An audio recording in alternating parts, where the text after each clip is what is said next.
Hello നമസ്കാരം, രഞ്ജിത്ത്. ഇന്ന് bakery ബിസിനസ്സിനെ കുറിച്ചാണ്. ഏറ്റവും അധികം ആളുകൾ ചിലപ്പോൾ പെട്ടെന്ന് എൻ്റർ ചെയ്യാനൊക്കെ ആഗ്രഹിക്കുന്ന ബിസിനസ്സുകളിലൊന്നാണ് ബേക്കറി ബിസിനസ്. ബേക്കറി ബിസിനസ്സിനെ കുറിച്ച് പറയുമ്പോൾ കേരളത്തിലെ ഏറ്റവും ചുരുങ്ങിയത് ഒരു 15ഓളം ഡിഫറൻ്റ് ആയിട്ടുള്ള ബേക്കറി ബ്രാൻഡ്സ് എങ്കിലും നമ്മൾ കൺസൾട്ട് ചെയ്തിട്ടുണ്ട്. എനിക്ക് തോന്നുന്നു ഓൾമോസ്റ്റ് എല്ലാ ജില്ലകളിലെയും ബേക്കറികളൊക്കെ കൺസൾട്ട് ചെയ്തിട്ടുണ്ട്. മിക്കവാറും വലിയ റീറ്റെയിൽ ചെയിനുകൾ അടക്കമുള്ള ബേക്കറികൾ കൺസൾട്ട് ചെയ്തിട്ടുണ്ട്. അതിൻ്റെ എക്സ്പീരിയൻസിൽ കുറച്ച് കാര്യങ്ങൾ ഞാൻ പറയാം. ഇല്ലെങ്കിൽ ഈ കാര്യങ്ങൾ ശ്രദ്ധിച്ചില്ലെങ്കിൽ ബേക്കറി ബിസിനസ് സർവൈവ് ചെയ്യാനും സസ്റ്റെയിൻ ചെയ്യാനും വലിയ ബുദ്ധിമുട്ടാവും എന്നുള്ള കാര്യത്തിൽ ഉറപ്പാണ്. എന്തൊക്കെ പ്രധാനപ്പെട്ട കാര്യങ്ങളാണ് ഇനി ബേക്കറി ബിസിനസ് ചെയ്യുമ്പോൾ ശ്രദ്ധിക്കേണ്ടത് എന്നാണ് ഇന്ന് സംസാരിക്കാൻ പോകുന്നത്. ഏറ്റവും പ്രധാനപ്പെട്ട കാര്യം, ബേക്കറി ബിസിനസ്സിനകത്ത് അത്യാവശ്യം പ്രോഫിറ്റബിലിറ്റി ഉണ്ടായിരുന്ന ഒരു ബിസിനസ്സാണ്. കാരണം ഫുഡ് ബിസിനസ് പൊതുവെ അത്യാവശ്യം പ്രോഫിറ്റബിലിറ്റി ഉണ്ടാക്കുന്ന ഒരു ബിസിനസ്സാണ്, ബേക്കറി ബിസിനസ് പ്രത്യേകിച്ചും. പണ്ട് കാലത്തെ ബേക്കറി ബിസിനസ്സിൽ നിന്ന് കുറച്ചുകൂടി വ്യത്യസ്തമായി ഇപ്പോൾ ഇനി നമുക്ക് ഇതിനകത്ത് മാർജിൻ നിലനിൽക്കണമെങ്കിൽ നമ്മളുടെ ഓൺ പ്രൊഡക്ട്സ്, ഞാൻ പ്രധാനപ്പെട്ട 6 കാര്യങ്ങളാണ് പറയുന്നത്. ആദ്യത്തെ കാര്യമാണ് ഈ ഓൺ പ്രൊഡക്ട്സ് എന്നുള്ളത്. നമ്മളുടേതായിട്ടുള്ള യുണീക്കായിട്ടുള്ള പ്രൊഡക്റ്റുകൾ കൊണ്ടുവന്നാൽ മാത്രമേ നമുക്ക് ഇനഫ് ആയിട്ടുള്ള മാർജിൻ എസ്റ്റാബ്ലിഷ് ചെയ്യാൻ പറ്റൂ.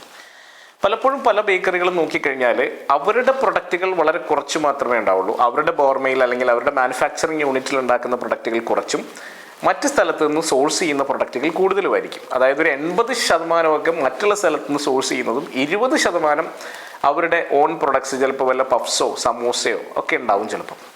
ഇങ്ങനെയാണെങ്കിൽ ഓട്ടോമാറ്റിക്കലി നിങ്ങളുടെ പ്രോഫിറ്റ് മാർജിൻ വളരെ കുറവായിരിക്കും. കാരണം നിങ്ങൾ ഓൾറെഡി ബ്രാൻഡഡ് ആയിട്ടുള്ള ഇപ്പോൾ ഡയറി മിൽക്കോ അല്ലെങ്കിൽ കിറ്റ്കാറ്റോ ഹൈഡ് ആൻഡ് സിക്കോ പോലുള്ള ബിസ്ക്കറ്റുകളൊക്കെ വിറ്റിട്ട് നിങ്ങൾക്ക് കിട്ടുന്ന മാർജിൻ വളരെ ചെറുതാണ് എന്നുള്ളത് നിങ്ങൾക്കറിയാം. കാരണം അവർ ഓൾറെഡി എസ്റ്റാബ്ലിഷ്ഡ് ആയിട്ടുള്ള ബ്രാൻഡ്സാണ്. ആ ബ്രാൻഡ്സിനെ ആക്ച്വലി നിങ്ങൾ ഉപയോഗിക്കുകയാണ്, അല്ലാതെ ആ ബ്രാൻഡ്സിന് നിങ്ങൾ കാര്യമായിട്ടുള്ള പുഷൊന്നും കൊടുക്കുന്നില്ല. കാരണം അപ്പുറത്ത് ഇന്നത്തെ കാലത്ത് പണ്ടത്തെ പോലെയല്ല. ഇന്നത്തെ കാലത്ത് എല്ലാ ഷോപ്പുകളിലും ഇത്തരത്തിലുള്ള ബിസ്ക്കറ്റുകളും ചോക്ലേറ്റ്സും എല്ലാം അവൈലബിൾ ആണ്. ഇന്ന് മോഡേൺ ഔട്ട്ലെറ്റുകളിൽ, സൂപ്പർ മാർക്കറ്റുകൾ, ഹൈപ്പർ മാർക്കറ്റുകൾ എല്ലായിടത്തും ഇത്തരം സാധനങ്ങൾ ഇന്ന് അവൈലബിൾ ആണ്. അപ്പോൾ അതുകൊണ്ട് തന്നെ നിങ്ങളുടെ ബേക്കറിയിലേക്ക് വരുമ്പോൾ നിങ്ങളുടെ യുണീക്കായിട്ടുള്ള പ്രൊഡക്ട്സ് എക്സ്പീരിയൻസ് ചെയ്യാനാണ് കസ്റ്റമേഴ്സ് ആഗ്രഹിക്കുക എന്നുള്ളത് മനസ്സിലാക്കുക. പിന്നെ അവർ അവിടെ വരുന്നതിൻ്റെ ഭാഗമായി ചിലപ്പോൾ നിങ്ങൾക്ക് ഈ ബിസ്ക്കറ്റും കുക്കീസും ഒക്കെ ഒന്ന് അപ്സെൽ ചെയ്യാൻ പറ്റും എന്നുള്ളത് മാത്രമേ ഉള്ളൂ എന്നുള്ളതാണ് സത്യം. അപ്പം നിങ്ങളുടെ ഓൺ ആയിട്ടുള്ള വളരെ ടേസ്റ്റി ആയിട്ടുള്ള ഒരു കട്ട്ലറ്റ് ഉണ്ടെന്ന് വിചാരിച്ചോളൂ, അല്ലെങ്കിൽ ഒരു സാൻഡ്വിച്ച് ഉണ്ടെന്ന് വിചാരിച്ചോളൂ. തീർച്ചയായിട്ടും അതിനു വേണ്ടി മാത്രമായി ആളുകൾ വരും. അത് പ്രൈസ്ലെസ് ആണ്. നിങ്ങളുടെ ഇഷ്ടമാണ് അതിൻ്റെ പ്രൈസ് എത്ര വെക്കണം എന്നുള്ളത്. അവിടെ നിങ്ങൾക്ക് മാർജിൻ വർക്കൗട്ട് ചെയ്യാൻ പറ്റും. അപ്പം അതുകൊണ്ട് പ്രത്യേകം ശ്രദ്ധിക്കുക. ഇതിൻ്റെ റേഷ്യോ എത്രമാത്രം നിങ്ങൾക്ക് കൂട്ടാൻ സാധിക്കുന്നുവോ, നിങ്ങളുടെ ഓൺ പ്രൊഡക്ട്സിൻ്റെ റേഷ്യോ എത്രമാത്രം കൂട്ടാൻ സാധിക്കുന്നുവോ അത്രമാത്രം മാർജിൻ നിങ്ങൾക്ക് ബേക്കറി ബിസിനസ്സിൽ ഉണ്ടാക്കാൻ സാധിക്കും. അല്ലെങ്കിൽ ആ ബേക്കറി ബിസിനസ് അത്ര ഹെൽത്തി ആയിട്ട് മുന്നോട്ട് പോവില്ല. ഇതാണ് ആദ്യത്തെ കാര്യം. രണ്ടാമത്തെ കാര്യം, ആളുകൾ ഹെൽത്ത് ഓറിയൻറ്റഡ് ആയിട്ടുള്ള അല്ലെങ്കിൽ ഹെൽത്ത് കോൺഷ്യസ്നെസ്സിലേക്ക് ആളുകൾ പതുക്കെ വന്നിട്ടുണ്ട്. അപ്പം ആളുകൾ പലപ്പോഴും ഈ ഷുഗറോ അല്ലെങ്കിൽ പ്രഷറോ ഇങ്ങനെയുള്ള ലൈഫ് സ്റ്റൈൽ ഡിസീസസ് ഒക്കെ വരുമ്പോൾ പെട്ടെന്ന് പറയുന്ന ഒരു പദമാണ്, കണക്ട് ചെയ്ത് പറയുന്ന സാധനമാണ് ഈ ബേക്കറി സാധനങ്ങൾ കഴിക്കാതിരിക്കുക എന്നുള്ളതൊക്കെ. അതിന് കാരണം ബേക്കറി സാധനങ്ങൾ പൊതുവെ അൺഹെൽത്തിയാണ്, മൈദ ഒരുപാട് മിക്സ് ചെയ്യുന്ന സാധനങ്ങളാണ് എന്നുള്ള തോന്നലൊക്കെ ആളുകളിലേക്ക് എത്തിയിട്ടുണ്ട്.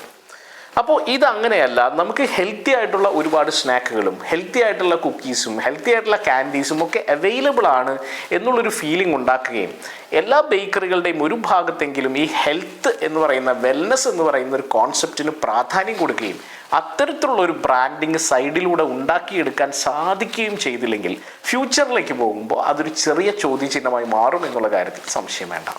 അപ്പോൾ ആദ്യം ഓൺ പ്രൊഡക്റ്റുകൾ കൊണ്ടുവരണം. രണ്ടാമത് തീർച്ചയായിട്ടും ഹെൽത്ത് ബെനിഫിറ്റ്സിനെ കുറിച്ച് ആളുകളിലേക്ക് എത്തിക്കാൻ, അവയർനെസ് കൊടുക്കാനുള്ള ഒരു സംവിധാനം നിങ്ങൾ ഉണ്ടാക്കിയെടുക്കണം. അതിന് പറ്റുന്ന കുറേ പ്രൊഡക്റ്റുകൾ നിങ്ങൾ ഉണ്ടാക്കിയെടുക്കുകയും വേണം. മൂന്നാമത്തെ കാര്യം ടെക്നോളജി ഇൻറ്റഗ്രേഷനാണ്. ഇന്നത്തെ കാലത്ത് പ്രത്യേകിച്ചും ജെൻ ആൽഫ കുട്ടികളൊക്കെ എങ്ങനെയായിരിക്കും ഒരു ബേക്കറിയിൽ പോയി പർച്ചേസ് ചെയ്യാൻ താല്പര്യമില്ല. അവർക്ക് കംഫർട്ട് വേണം, കൺവീനിയൻസ് വേണം. അവരുടെ മുന്നിൽ ഒരു ആപ്പ് ഉണ്ടെങ്കിൽ അല്ലെങ്കിൽ വാട്സാപ്പ് വഴി ഓർഡർ ചെയ്യാൻ പറ്റുമെങ്കിൽ എത്രയും പെട്ടെന്ന് ഓർഡർ ചെയ്ത് എത്രയും പെട്ടെന്ന് ഈ സാധനങ്ങൾ അവരിലേക്ക് ഡെലിവർ ചെയ്യാൻ പറ്റുന്ന സാധ്യതകൾ എന്തൊക്കെയാണെന്നുള്ളത് മാക്സിമം യൂട്ടിലൈസ് ചെയ്യാം.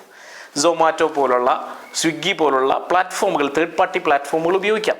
അതല്ലാതെ ഓൺ പ്ലാറ്റ്ഫോമുകളും വാട്സാപ്പ് സംവിധാനങ്ങളും ഉപയോഗിച്ചുകൊണ്ട് ശക്തമായ ഒരു നെറ്റ്വർക്കും കമ്മ്യൂണിറ്റിയും ഉണ്ടാക്കിയെടുക്കാം.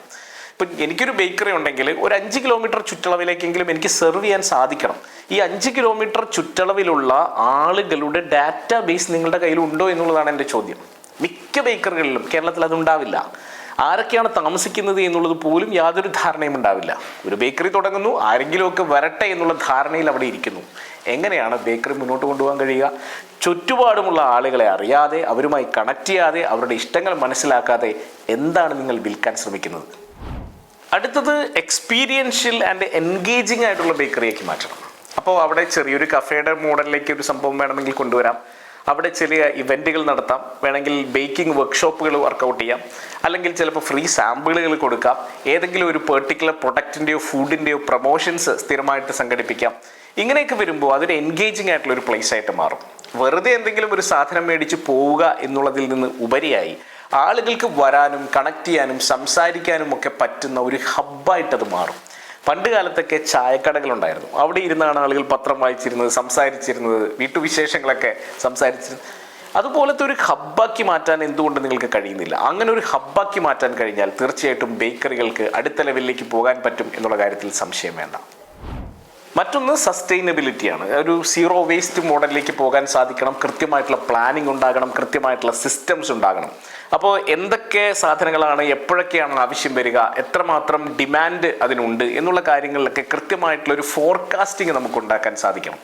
മാത്രമല്ല ഇക്കോ ഫ്രണ്ട്ലി ആയിട്ടുള്ള പ്രൊഡക്റ്റുകൾ ഉപയോഗിക്കാൻ പറ്റുകയാണെങ്കിൽ അത്രയും നല്ലത്. അപ്പോൾ ഒരു സീറോ വേസ്റ്റ് മോഡലിലേക്ക് കൃത്യമായിട്ടുള്ള സിസ്റ്റംസ് ഉപയോഗിച്ച്, കൃത്യമായ പ്ലാനിങ് ഉപയോഗിച്ച്, ഡാറ്റ അനലൈസ് ചെയ്തുകൊണ്ട് ചെയ്യാൻ പറ്റുകയാണെങ്കിൽ നല്ലതാണ്. പലപ്പോഴും ഞാനിപ്പോൾ ഈ പറയുന്ന സ്ട്രാറ്റജീസിൽ ഏറ്റവും അവസാനം നിങ്ങൾ ഉപയോഗിക്കാൻ പോകുന്ന സ്ട്രാറ്റജി ഇതായിരിക്കും. കാരണം ആളുകൾക്ക് ഈ ഡാറ്റ പൊതുവെ ഇഷ്ടമല്ല. ഡാറ്റ കൃത്യമായി അനലൈസ് ചെയ്താലുള്ള ഒരു മെച്ചം എന്താ? നിങ്ങളുടെ വേസ്റ്റേജ് ഏറ്റവും കുറയും എന്നുള്ളതാണ്. വേസ്റ്റേജ് എത്ര കുറയുന്നുവോ അത് കൃത്യമായി പ്രോഫിറ്റബിലിറ്റിയിൽ റിഫ്ലക്ട് ചെയ്യുകയും ചെയ്യും. Last but not the least, ഇത് എക്സ്പാൻഡ് ചെയ്യാൻ സാധിക്കണം. ഒറ്റ ബേക്കറി മാത്രം എന്നുള്ളത് മോശം സംഭവമൊന്നുമല്ല. എങ്കിൽ പോലും നിങ്ങൾക്കത് റെപ്ലിക്കബിൾ ആയിട്ടുള്ള ഒരു മോഡലാക്കി മാറ്റാൻ സാധിക്കുകയാണെങ്കിൽ, അതായത് കൃത്യമായിട്ടുള്ള സിസ്റ്റം വെച്ച് കൃത്യമായിട്ടുള്ളൊരു തീമൊക്കെ വർക്കൗട്ട് ചെയ്ത് ഒരു ബ്രാൻഡാക്കി മാറ്റാൻ സാധിച്ചാൽ, നാളെ ഇതൊരു ഫ്രാഞ്ചൈസി ആയിട്ടോ മറ്റേതെങ്കിലും തരത്തിലുള്ള പാർട്ട്ണർഷിപ്പുകളായിട്ടോ നിങ്ങൾക്ക് പല സ്ഥലങ്ങളിലേക്ക് റെപ്ലിക്കേറ്റ് ചെയ്ത് കൊണ്ടുപോകാം. അങ്ങനെ റെപ്ലിക്കേറ്റ് ചെയ്ത് കൊണ്ടുപോകാൻ സാധിച്ചാൽ ഉറപ്പായിട്ടും ഇക്കോണമീസ് ഓഫ് വോളിയം വർക്കൗട്ട് ചെയ്യും. അതായത് കൂടുതൽ സാധനങ്ങൾ ഉണ്ടാക്കുമ്പോൾ നിങ്ങളുടെ കോസ്റ്റ് കുറയും, നിങ്ങളുടെ പ്രോഫിറ്റ് മാർജിൻ കൂടുകയും ശക്തമായ ഒരു ബ്രാൻഡ് നിങ്ങൾക്ക് ക്രിയേറ്റ് ചെയ്യാൻ സാധിക്കുകയും ചെയ്യും. കേരളത്തിൽ അത്തരത്തിലുള്ള വളരെ കുറച്ച് ബ്രാൻഡുകൾ മാത്രമേ ഉള്ളൂ. പല സ്ഥലങ്ങളിലും 1, 2, 3 ബേക്കറികൾ ഉണ്ടാവും. പക്ഷേ അതിനപ്പുറത്തേക്ക് വളരാൻ ഈ ബേക്കറികൾക്ക് പലർക്കും സാധിച്ചിട്ടില്ല. അതിന് കാരണം കൃത്യമായിട്ടുള്ള സിസ്റ്റംസ് അവർക്കില്ല എന്നുള്ളതാണ്. കൃത്യമായ സിസ്റ്റംസ് ഉണ്ടാക്കി കൃത്യമായിട്ടുള്ള ഒരു ബ്രാൻഡ് ഐഡൻറ്റിറ്റി വർക്കൗട്ട് ചെയ്താൽ ഈ ബ്രാൻഡിൻ്റെ വില തന്നെ വളരെ വലുതാണ് എന്ന് മനസ്സിലാക്കുക. ഇനി ഇത്തരത്തിലുള്ള ഏറ്റവും ബേസിക് ആയിട്ടുള്ള കുറച്ച് സ്ട്രാറ്റജീസാണ് ഞാൻ പറഞ്ഞത്. ഇത്തരത്തിലുള്ള സ്ട്രാറ്റജീസ് എങ്കിലും അഡോപ്റ്റ് ചെയ്തില്ലെങ്കിൽ ഇനി ബേക്കറി എന്നുള്ള രീതിയിൽ ഒട്ടും വളരാൻ നിങ്ങൾക്ക് സാധിക്കില്ല. കാരണം ഇത്തരത്തിൽ പോകുന്ന ബേക്കറികൾ നിങ്ങൾക്ക് ചുറ്റും പതിയെ പതിയെ വളർന്നു വരുന്നത് കാണാം. വലിയ കോൺഗ്ലോമറേറ്റ്സ്, വലിയ കോർപ്പറേറ്റ്സ് ഒക്കെ ഇത്തരത്തിലുള്ള ഫീൽഡിലേക്ക് വരുന്നതും നിങ്ങൾക്ക് മനസ്സിലാക്കാം. അപ്പോൾ ഓട്ടോമാറ്റിക്കലി ഈ പ്രധാനപ്പെട്ട പോയിന്റുകൾ ശ്രദ്ധിക്കുക, ഇംപ്ലിമെൻറ്റ് ചെയ്യാനായിട്ട് ശ്രമിക്കുക. ഏകദേശം ഞാൻ പറഞ്ഞല്ലോ 15-16 ബേക്കറികൾ കൺസൾട്ട് ചെയ്തിട്ടുള്ള, ബേക്കറി ചെയിൻസ് കൺസൾട്ട് ചെയ്തിട്ടുള്ള എക്സ്പീരിയൻസ് നമുക്കുണ്ട്, കേരളത്തിൽ ഏറ്റവും പ്രധാനപ്പെട്ട. അതുകൊണ്ട് തന്നെ നിങ്ങളൊരു ബേക്കറി റൺ ചെയ്യുന്നുണ്ടെങ്കിൽ തീർച്ചയായിട്ടും, അല്ലെങ്കിൽ ഒരു ഫുഡ് പ്രൊഡക്ട്സ് ഹബ്ബ് നിങ്ങൾ റൺ ചെയ്യുന്നുണ്ടെങ്കിൽ തീർച്ചയായിട്ടും ഞങ്ങളുടെ സേവനം ഉപയോഗപ്പെടുത്താവുന്നതാണ്. ഈ നമ്പറിൽ കോൺടാക്റ്റ് ചെയ്യാം. വളരെ ഡീറ്റെയിൽഡ് ആയിട്ടുള്ള ഒരു സ്ട്രാറ്റജിക് പ്ലാൻ ഉണ്ടാക്കി അതിനെ ഇംപ്ലിമെൻറ്റ് ചെയ്യാൻ നമുക്ക് സഹായിക്കാൻ സാധിക്കും. All the best.